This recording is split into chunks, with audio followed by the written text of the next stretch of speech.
To enable or disable mouse and trackpad enhanced pointer precision in Samsung Galaxy S21, S21 Plus or S21 Ultra, open settings, swipe the notification panel, and enter settings icon.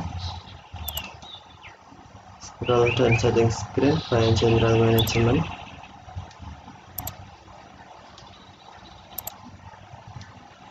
And enter general management.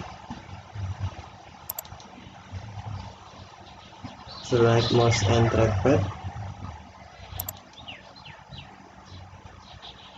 And then to enable enhanced pointer precision, tap enhanced pointer precision switch until blue, or to disable, tap switch until black.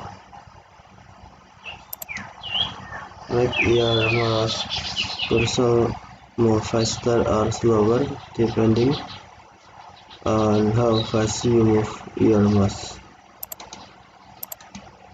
Okay, thank you for watching. Have a nice day.